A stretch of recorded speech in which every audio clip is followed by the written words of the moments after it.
Shalom dan salam sejahtera bagi kita semua. Pada kesempatan kali ini kita akan membaca dan merenungkan firman Tuhan yang telah saya ambil dari Amsal pasal 3 ayat 5-7. Demikian firman Tuhan. Percayalah kepada Tuhan dengan segenap hatimu dan jangan bersandar kepada pengertianmu sendiri. Akuilah Dia dalam segala lakumu, maka Ia akan meluruskan jalanmu. Janganlah engkau menganggap dirimu sendiri bijak. Takutlah akan Tuhan dan jauhilah kejahatan. Tema perenungan kita pada saat ini ialah pengertianmu sendiri tidaklah cukup. Pengertianmu sendiri tidak cukup. Bapak Ibu Saudara yang terkasih dalam Tuhan, minggu kemarin kita telah mengadakan pilkada dan ada banyak hal yang terjadi, namun kita tetap bersyukur karena pilkada berjalan dengan baik. Bapak Ibu Saudara yang terkasih dalam Tuhan, tidak dapat dipungkiri juga bahwa politik uang atau money politik masih terus terjadi dan mungkin banyak di antara kita yang terlibat atas politik uang tersebut. Namun pertanyaan sekarang ialah pengertian seperti apa yang kita pakai dan pengertian yang bagaimana sehingga kita memilih untuk mendukung politik uang atau menolak politik uang. Pada kesempatan kali ini kita akan merenungkannya dari Amsal pasal 3 tersebut. Suatu hari Bapak Ibu Saudara, saya dikisahkan sebuah kisah atau karume dari nenek saya yang berjudul Seba Solah Kotte. Jadi ceritanya seperti ini. Suatu hari Seba dan Kotte bertemu di suatu pinggir sungai. Mereka berjalan bersama hingga tiba di suatu tempat. Di pinggir sungai tersebut mereka menemukan sebuah pohon pisang yang telah tumbang. Dan entah bagaimana ceritanya, pohon tersebut terbelah menjadi dua. Nah, di sini kelicikan monyet sudah mulai kelihatan. Dalam pikirannya dia berkata, lebih baik aku akan mengambil pohon pisang yang masih banyak daunnya, sehingga dia dapat berbuah dan si Kotte tidak mempunyai apapun. Namun, saudara-saudari yang terkasih dalam Tuhan, Kotte tentu saja menerima dengan lapang dada apa yang ingin dilakukan Seba.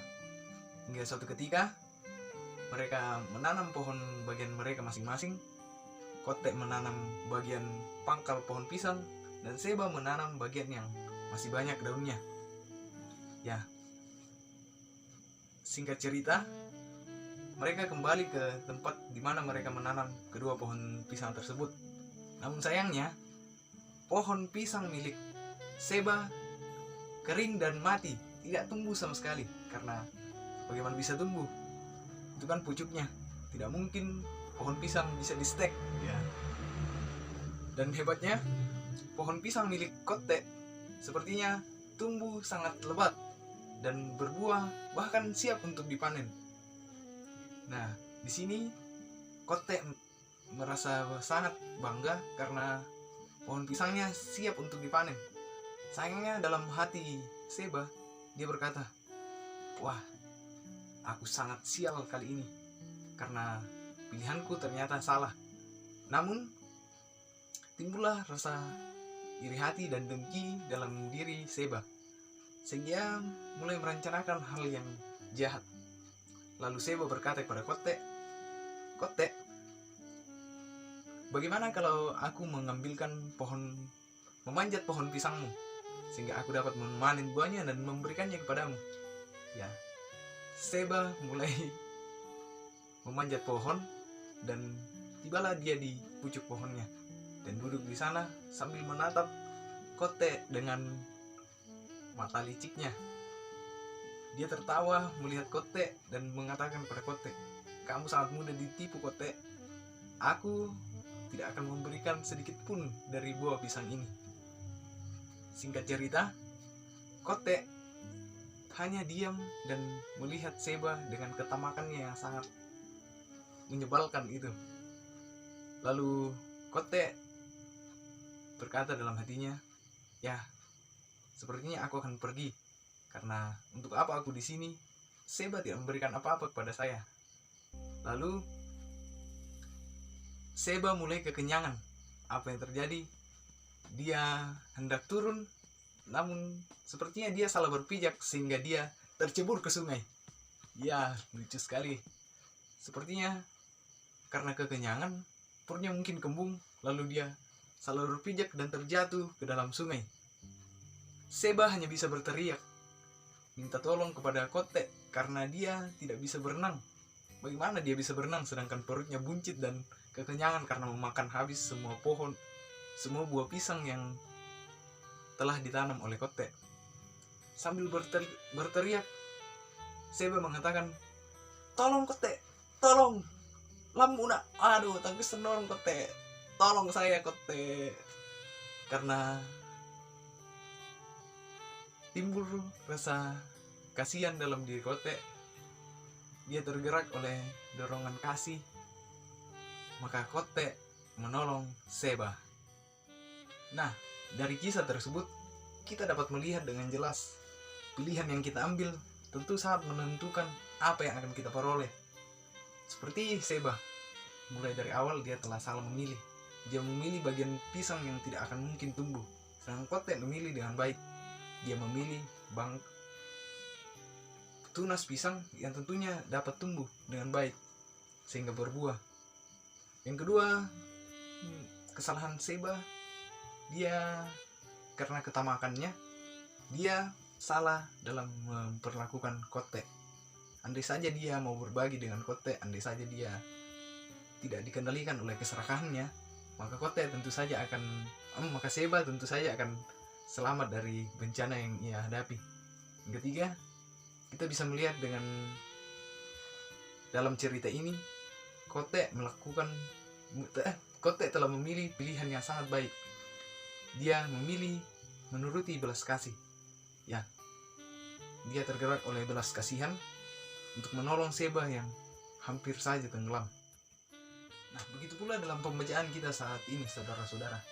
Amsal atau kitab Amsal sering disebut sebagai kitab sastra hikmat, di mana dia menceritakan tentang bagaimana cara seorang menjadi bijaksana dan berhikmat tentunya.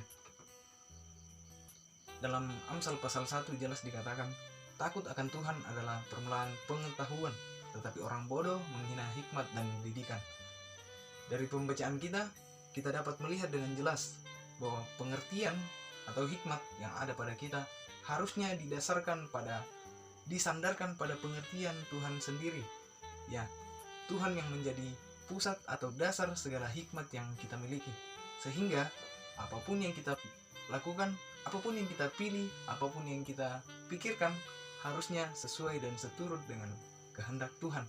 Nah, kita akan melangkah lebih jauh, di mana kita sering diperhadapkan kepada dua pilihan, yaitu membenarkan kebiasaan atau membiasakan yang benar. Nah, terkait politik uang, tentu saja kita tengah membenarkan kebiasaan, karena dari dulu kita selalu berpikir bahwa wah, ya simpen asing, ya benak TR kubalakui, ya kenal sudah. Padahal kita sudah tahu dalam lubuk hati kita bahwa politik uang adalah suatu kecurangan, dan bahkan lebih jauh lagi mendasarkan pilihan kita kepada pilihan yang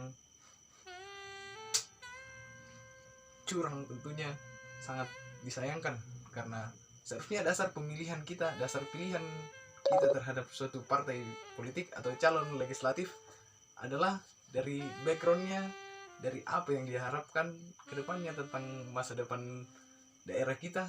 Nah, sekarang dia sudah mulai melakukan hal curang. Bagaimana mungkin ke depannya dia dapat melakukan pekerjaannya dengan baik? Begitu pula dalam ayat 7, kita diajak untuk menjauhi kejahatan. Ya, bagaimana kita tahu tentang yang jahat?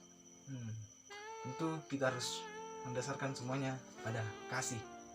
Kasih membawa kita kepada pilihan yang terbaik dan dapat membawa kita ke jalan yang benar. Kita lihat Kote tadi. Dia mendasarkan pilihannya kepada belas kasihan.